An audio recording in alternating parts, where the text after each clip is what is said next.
In 2017, comic book movies were at their peak of powers, especially Marvel movies. That year, they would release Thor Ragnarok, Spider-Man Homecoming, and Guardians of the Galaxy Volume 2. These were three of some of the best installments in each of these series, if not the best.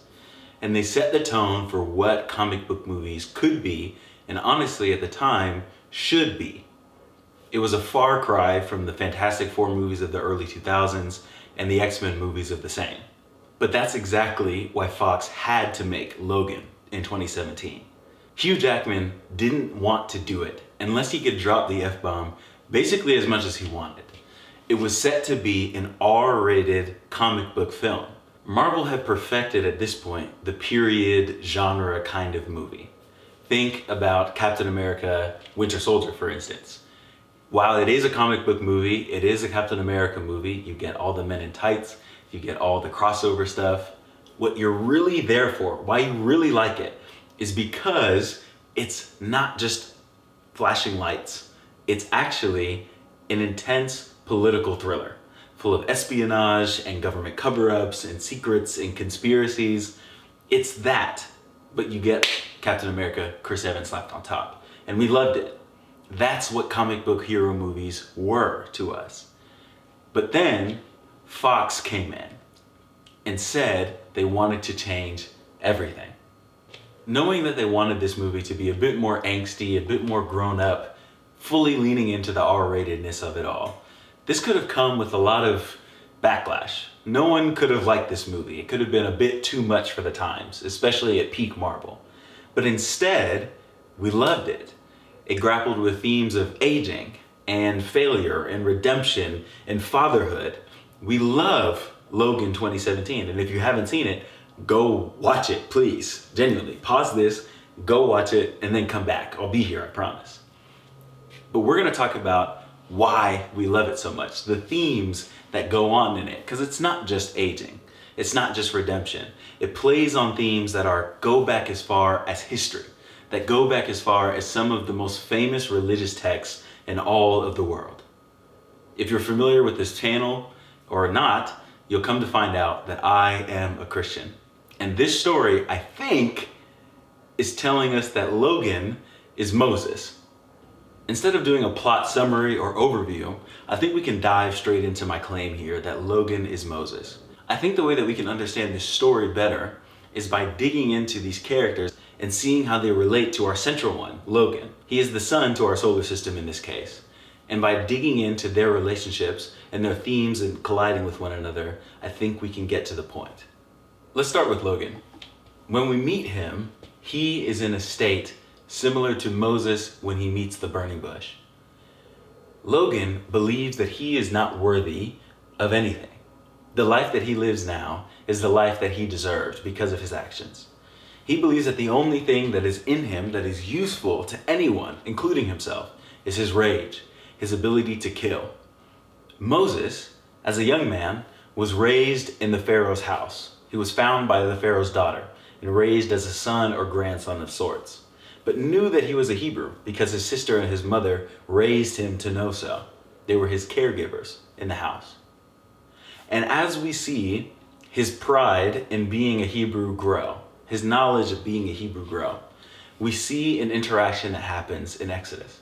Moses comes across an Egyptian who is mistreating and mishandling a Hebrew slave, and Moses actually strikes him dead. He thinks that no one knows of this. He moves on about his day.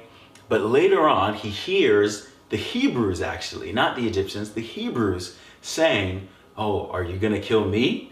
And interactions that he has with them. And he realizes that what he has done, the murder that he has committed, is not a secret. Even though he killed for a good and noble purpose, he has to reckon with the fact that he killed and knows that that is wrong. In the same way, we see Logan wrestle with the idea that even though he was a part of the X-Men, even though he did much good in his life, because he lived such a long life, he remembers the wars that he's taken place in, the evil that he has done in the world, the amount of lives that he has taken. He knows that there's things in his past that he would want to run from, but can't really. So he's gonna do his best.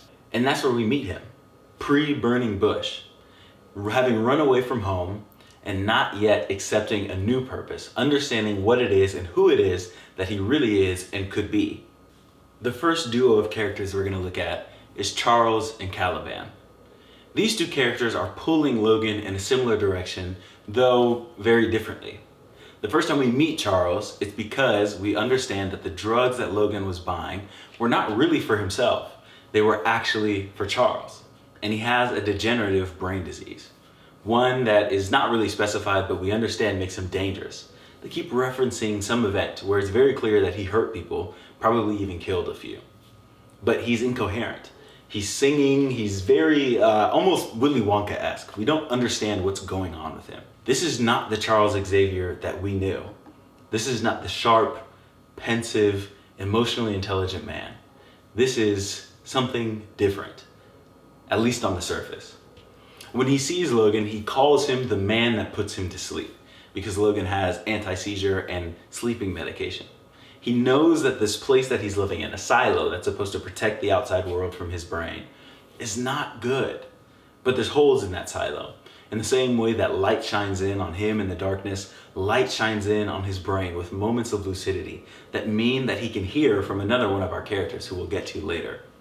And because he hears from her, he understands that there is a higher need for Logan. And he begins to tell him, there's something out there that is for us. I'm talking to someone. And he doesn't believe him. Logan doesn't believe Charles. He doesn't believe that there's anyone that he's really communicating with. He's simply crazy. In this way, we could almost see Charles as a sort of priest of Midian, guiding Logan in very useful ways, in ways that maybe don't completely line up with scripture, but we do know that there's truth in them, and they are wise. And in those ways, they do align perfectly. In his moments of lucidity, after having a seizure, where we see the damage that he can do, Charles actually calls Logan a disappointment.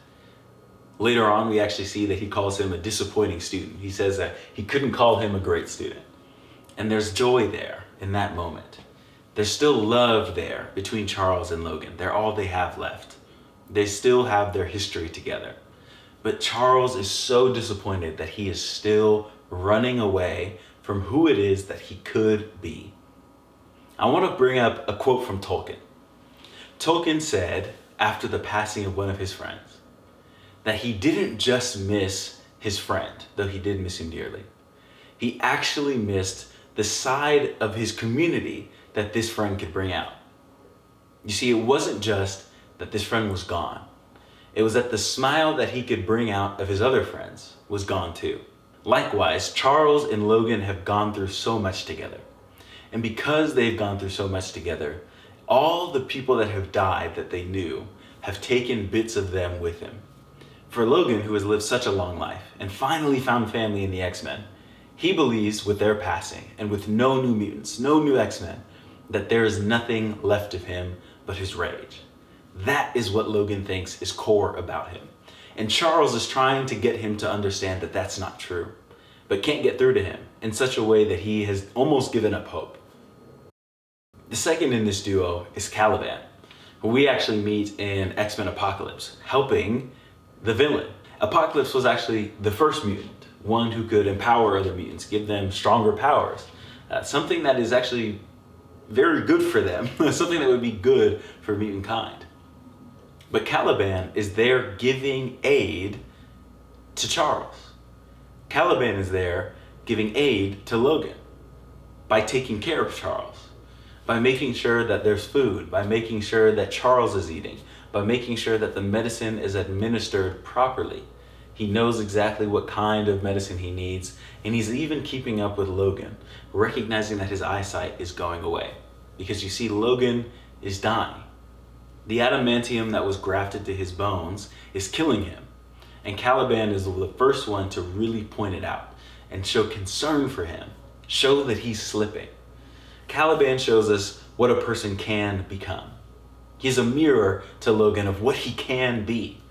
He could be a villain, he could live in that forever, or he could understand that he simply is who he is. He has done the things that he has done. And as long as he is willing to move forward, and do for the good of others, there's redemption available for him. Each of these characters is trying to draw Logan out into what he could be, into the future. But Logan is unwilling, if not unable, to see what the future could be. He's blinded, he's short-sighted. All he sees is what is behind him. Death and destruction wrought by his own hands and claws. When we first meet Gabriella, she says that she is Laura's mother, a character we'll discuss shortly. We later learn that Gabriella was actually a nurse, charged with taking care of Laura and the other mutant children at the Essex genetic testing factory. We learn that something went wrong. They were getting shut down, the experiment wasn't going well, the children didn't want to become weapons like they were made to be. So they took them and they ran. And they ran toward a place called Eden, what is known as paradise. Delight is what Eden means. They're running to a place of delight, so far from the place of darkness that they had known. What's funny is, as Logan talks to her, he realizes that Gabrielle has a ton of comic books. X-Men exist in this world in a way that's almost more real than they exist in ours. But Gabrielle acts as two things simultaneously. The first is that she acts as sort of our own eyes. The way that she interacts with Logan, she's one of the only people to call him Wolverine, to recognize him by his hero name. She has comic books of him. She looks to him as the hero that she knows him from media, that she knows him from the time in the past. This is how we see Logan. The last time we saw him, he was helping save the world. And now, he looks like a shell of himself. But we believe more than we know, that Logan is capable of being that person again. That he is capable of so much more than driving limos. That's why it bothers us that he's in these backwater towns, that he's doing all these things, that he's just making it. He is more, he deserves more, and he seems to not know it. Gabrielle calls him by that name specifically. She knows him like we know him, as Wolverine, the hero. She also acts like a sort of burning bush moment for him. She is the inciting event. She finds him while he is driving for a family at a funeral and comes up to him and calls him Wolverine, calls him Logan, asking for his help, pleading for his help, and in fact calls him again to their motel later. And when he arrives at their motel, she tells him what's going on, that Laura is her daughter, that they need passage to North Dakota so that they can cross the border into Canada. We later learn, after she's killed, that this was actually a lie. She was a nurse, taking care of Laura. In that moment, we see Logan actually want to help. Even though Gabrielle has died, he still decides to help Laura. He still decides to pack up and take her to Eden. Whether it was because Laura was a mutant or because Gabrielle told the truth, we'll never know. But something about her words incited something in Logan that he might act like Wolverine again. Maybe he could be Wolverine again. We've mentioned her already, so let's talk about Laura. Laura is just like Logan. In fact, she's not Gabrielle's daughter. She's Logan's daughter. Sort of, technically anyway, in the ways that matter.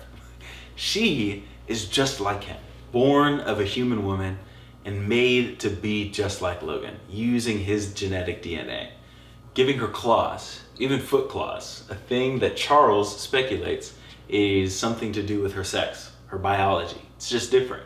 This is how it shows up in a woman. But she's just like him in another way.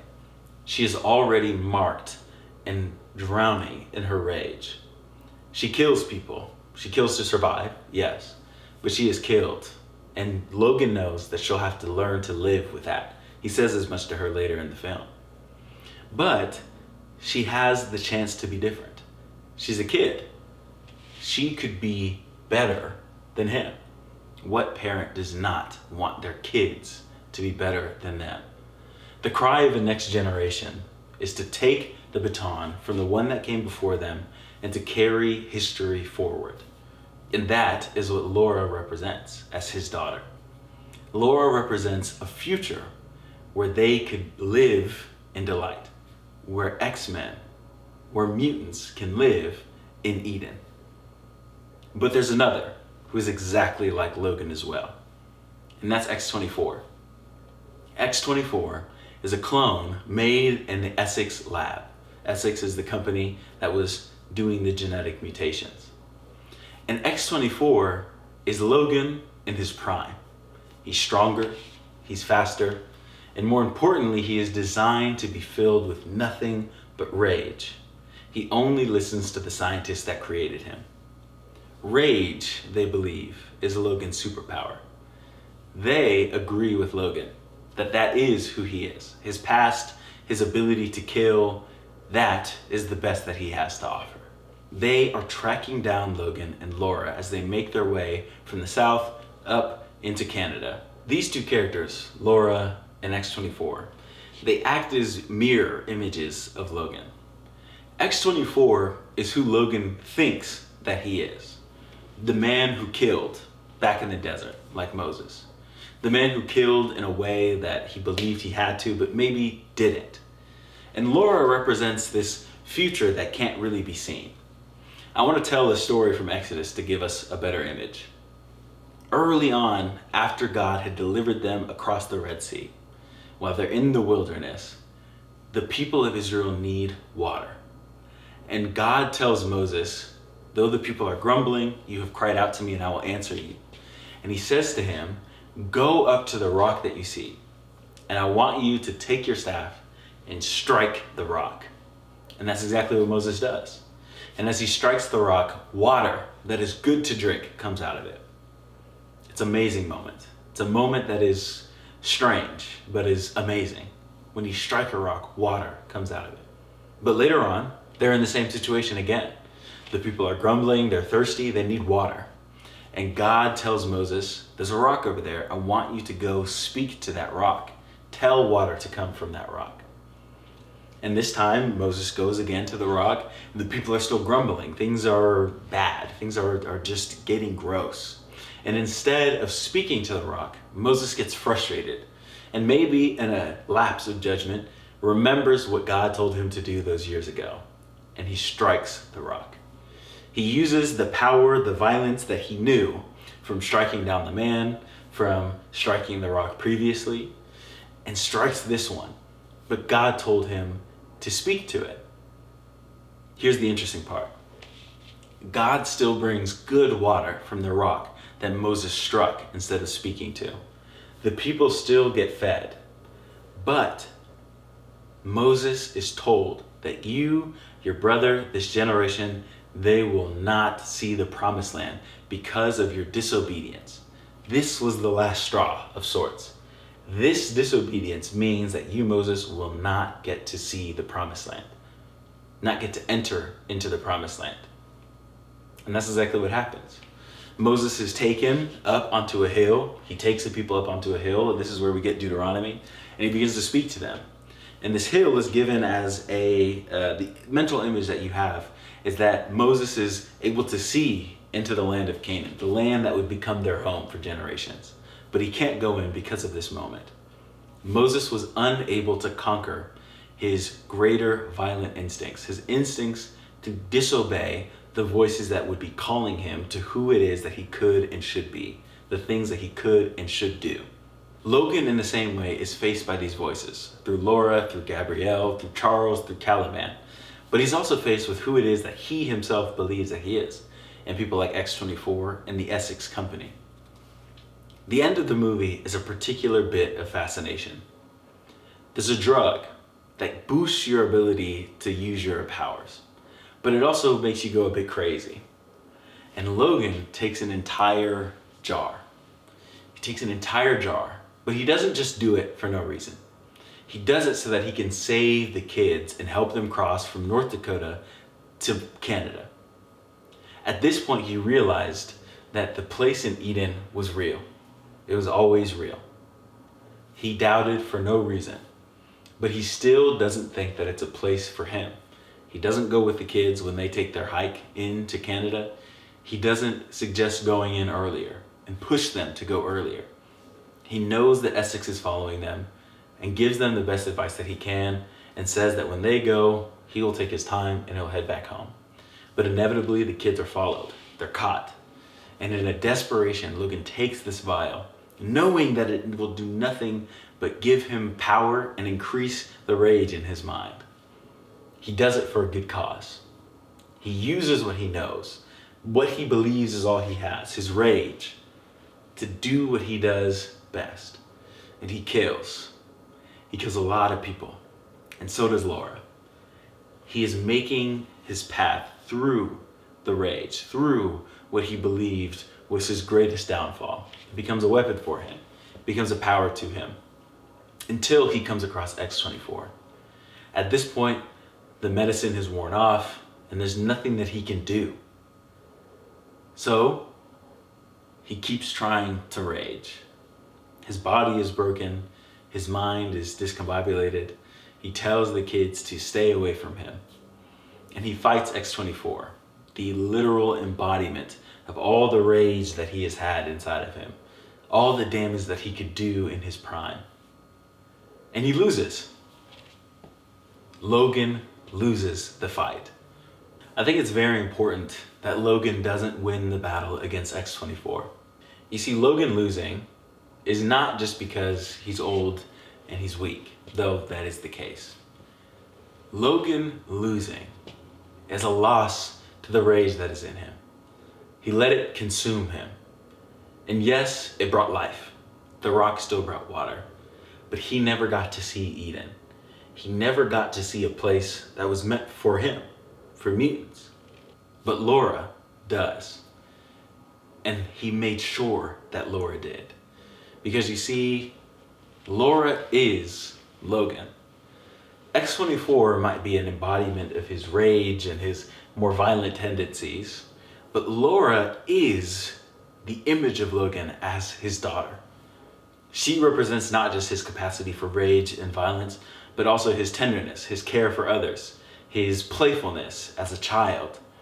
She is Logan completely. Not just his rage, not just Wolverine. She knows him fully, completely, yet loves him anyway, and wants him to be with her in paradise. So strong is her love for him, so full is her vision of him, that the bullet that he had for himself to off himself with, she uses to defeat his rage. X-24, that is. And in doing so, he still dies, but he's able to be given a proper burial, surrounded by people that knew him in some capacity and that loved him. And not only that, when leaving his grave, on the border of the so-called promised land, Laura turns his cross made of sticks down into the X of the X-Men.